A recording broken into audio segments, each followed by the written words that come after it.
Hello friends, welcome to my channel. Hello Priya. இன்னைக்கு வீடியோல நம்ம என்ன பார்க்க போறோம்னு பாத்தீங்கன்னா சூப்பரான chicken fried rice தாங்க பார்க்க போறோம். இங்க பாருங்க எவ்வளவு ஸ்பைசியா எவ்வளவு சூப்பரா இருக்கு பாருங்க. நம்ம ரோட் சைடு கடை ஹோட்டல்ஸ்ல சாப்பிடுற மாதிரியான டேஸ்ட்ல வீட்லயே சிம்பிளா ஈஸியா எப்படி பண்ணலாம் அப்படிங்கறதாங்க பார்க்க போறோம். வாங்க வீடியோக்குள்ள போயிடலாம். இப்போ நான் ஒரு 1/2 கிலோ சிக்கன் எடுத்துக்கேங்க. இது மேரினேட் பண்றதுக்கு தேவையான மசாலாக்கள்லாம் நம்ம போட்டுடலாம். 1 ஸ்பூன் இஞ்சி பூண்டு பேஸ்ட், 1/4 ஸ்பூன் மஞ்சத்தூள், 1 ஸ்பூன் தனி மிளகாய் தூள். நான் இன்னைக்கு வந்து காஷ்மீரி சில்லி பவுடர் போடுறேங்க. ஒரு 1/2 ஸ்பூன் பெப்பர் பவுடர், ஒரு 1/2 ஸ்பூன் தனியா பவுடர், கரம் மசாலா ஒரு 1/2 ஸ்பூன், சால்ட் தேவையான அளவு, கார்ன்ஃப்ளவர் ஒரு 1/2 ஸ்பூன். கார்ன்ஃப்ளவர் வந்து உங்களுக்கு கிறிஸ்பினஸ்க்காக போடுறதுங்க. இப்போ இதை லைட்டாக தண்ணி ஊற்றி மேரினேட் பண்ணி ஒரு 15 மினிட்ஸ் நம்ம நல்லா ஊற வச்சிடலாங்க. இப்போ பாருங்கள், இந்த மாதிரி ஒரு 15 மினிட்ஸ் ஊற வச்சுட்டு நம்ம அதுக்கப்புறம் ஃப்ரை பண்ணி எடுத்துக்கலாம். இப்போ நம்ம அரிசியை வேக போட்டுடலாங்க. இப்போ நான் ஒரு பாத்திரத்தில் தண்ணி வச்சுருக்கேங்க. தண்ணி ஓரளவு சூடாகி வைக்கிற ஸ்டேஜ் வரும்போது நம்ம அரிசி ஆட் பண்ணிக்கலாங்க. நான் வந்து இப்போ இந்த மாதிரி பாத்திரத்தில் வச்சுருக்கேங்க. இது வந்து பார்த்திங்கன்னா நம்ம அப்படியே வடிக்க வேண்டாங்க, அப்படியே சாய்ச்சி வடிக்க வேண்டாம். அரிசி வெந்ததும் அப்படியே நம்ம தூக்கினோம்னா தண்ணி எல்லாம் ட்ரெயின் ஆகி சாதம் மட்டும் வந்துடும். நீங்கள் நார்மல் பாத்திரத்திலே கூட வச்சு நீங்கள் பண்ணலாங்க. ஒரு ஸ்பூன் எண்ணெய் மட்டும் ஊற்றிக்கலாங்க. தண்ணி வந்து கொதிக்கிற ஸ்டேஜ் வரும்போது நம்ம அரிசி ஆட் பண்ணிக்கலாம். இப்போ பாருங்க, தண்ணி வந்து கொதிக்கிற ஸ்டேஜ் வந்துடுச்சு இல்லைங்களா? இந்த மாதிரி பாயிலிங் பாயிண்ட் வந்ததுக்கு அப்புறம் நம்ம ஊற வச்ச அரிசியை போடும்போது அரிசி உடையாம நல்லா நீளமா வருங்க. இப்போ நான் ஒரு 4 டம்ளர் அரிசி ஊற வச்சிருக்கேங்க. அதை ஆட் பண்ணிக்கலாம். அரிசியை போட்டுட்டு லைட்டா ஒரு கிளறிடுங்க. நம்ம தண்ணி ஊற்றி சூடு பண்ணுறதுக்கு முன்னாடி 1 ஸ்பூன் எண்ணெய் ஊற்றணும் இல்லைங்களா? அது வந்து அரிசி ஒட்டாமல் வர்றதுக்காகங்க. இப்போ பாருங்கள், நான் மீடியம் ஃப்ளேம்லேயே தான் வச்சு குக் பண்ணேன். நல்ல சாதம் வந்து வெந்து மேலே வந்திருக்கு பாருங்கள். இது வந்து நம்ம ஃப்ரைட் ரைஸுக்குன்றதுனால ஃபுல்லாக குக் பண்ணக்கூடாதுங்க. ஒரு 80% தான் குக் பண்ணணும். ஸோ இப்போ அந்த ஸ்டேஜில் தான் இருக்குது. இந்த மாதிரி நீங்கள் ஒரு ரைஸ் எடுத்து உடைச்சிங்கன்னா மசியக்கூடாது, இது மாதிரி உடையணும். அந்த ஸ்டேஜில் நம்ம ஆஃப் பண்ணிக்கலாம். இப்போ இதை வடிச்சிட்டு நம்ம ஒரு தட்டில் போட்டு ஃபேன் காற்றுல ஆற வச்சுக்கலாங்க. இப்போ நம்ம சிக்கன் பொரிச்சுக்கலாங்க. அதுக்கு நான் ஒரு சின்ன கடாய் வச்சு எண்ணெய் ஊற்றிருக்கேன். இப்போ நம்ம ஊற வச்ச சிக்கனை கொஞ்சம் கொஞ்சமாக போட்டு பொரிச்சு எடுத்துக்கலாங்க.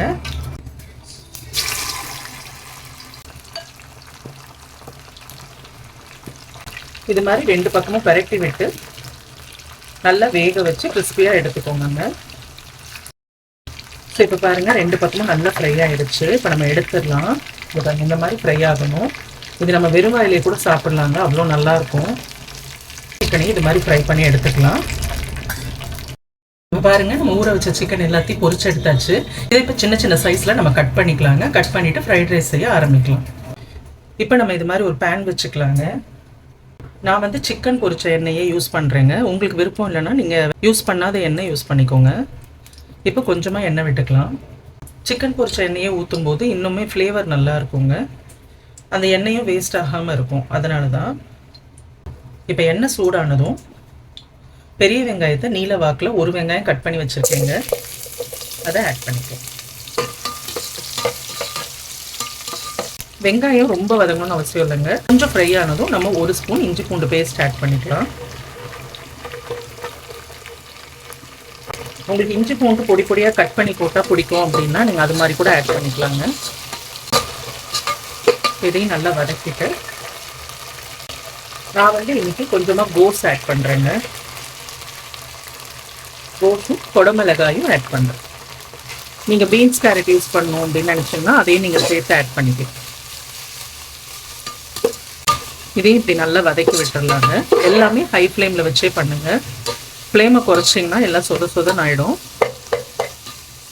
இந்த மாதிரி லைட்டாக வதங்கினதும் எல்லா காயும் இது மாதிரி ஓரம் தள்ளிடுங்க. ஓரம் தள்ளிட்டு இன்னைக்கு நான் ஒரு 2 முட்டை இதில் ஆட் பண்ண போகிறேங்க. சென்டரில் இது மாதிரி ஊற்றிடுங்க. நீங்கள் முட்டையை வந்து தனியாக ஒரு பேனில் ஃப்ரை பண்ணி இது மாதிரி போடணுன்னாலும் நீங்கள் போட்டுக்கலாங்க. டைரெக்டாக நம்ம கோஸில் ஊற்றும் போது இது மாதிரி சொதன்னு ஆகிடும். ஸோ இது மாதிரி சென்டரில் ஊற்றி கொஞ்சமாக வேக விட்டுட்டு அதுக்கப்புறம் அந்த காயோடு நம்ம மிக்ஸ் பண்ணிடலாம். ஸோ இப்போ அப்படியே காயோடு சேர்த்து ஆட் பண்ணிடலாம்.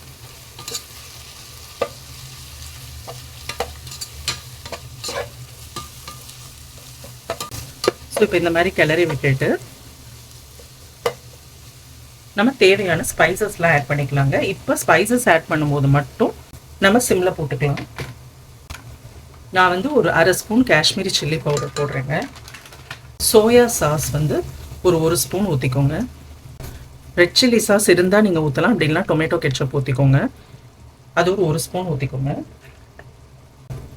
இப்போ நான் சிக்கனை வந்து இந்த மாதிரி சைஸில் கட் பண்ணி வச்சுருக்கேங்க, அதையும் ஆட் பண்ணிக்கலாம். வினிகர் வந்து உங்ககிட்ட இருந்தால் ஊற்றுங்க, இல்லைன்னா பரவாயில்ல, அது ஆப்ஷனல் தான். ஸோ வினிகர் வந்து ஒரு 1/2 மூடி. இப்போ தேவையான சால்ட். இப்போ ஃப்ளேமை ஹை பண்ணிக்கோங்க. இப்போ நம்ம ரைஸ் ஆட் பண்ணிடலாங்க.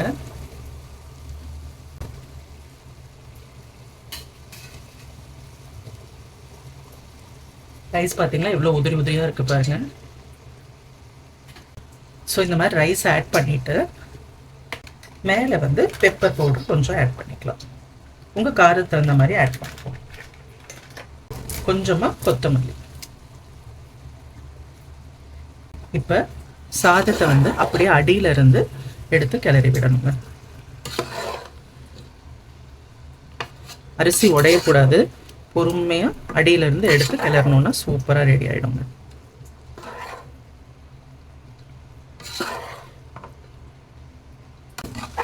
ரைஸை போட்டதுமே நீங்கள் ஃப்ளேமை ஜாஸ்தியாக வச்சுருங்க, அப்போ தான் நல்லா ஃப்ரை ஆகி வரும். சூப்பராக இருக்குது பாருங்கள், கலரே எவ்வளோ அப்டேட்டிங்காக இருக்குது பாருங்கள். ஸோ இது மாதிரி சாதம் உடையாமல் அடியிலேருந்து எடுத்து இந்த மாதிரி உதிராக பண்ணி விட்டுறணும். இப்போ பாருங்கள் சூப்பராக ரெடி ஆகிடுச்சு பாருங்கள் ஃப்ரைட் ரைஸு. பாருங்கள் எவ்வளோ உதிராக நல்லா ஸ்பைஸியாக நம்ம ஹோட்டலில் கடையில் செய்கிற மாதிரியே ரொம்ப டேஸ்டியாக இருக்குங்க. நீங்களும் கண்டிப்பாக ட்ரை பண்ணுங்கள். ட்ரை பண்ணிவிட்டு எப்படி இருந்ததுன்னு சொல்லி கமெண்ட்டில் சொல்லுங்கள். வீடியோ பிடிச்சிருந்தா ஒரு லைக் பண்ணுங்கள். இது வரைக்கும் சேனலை சப்ஸ்கிரைப் பண்ணாதவங்க சப்ஸ்கிரைப் பண்ணுங்கள். நம்ம அடுத்த வீடியோவில் சந்திக்கலாம்.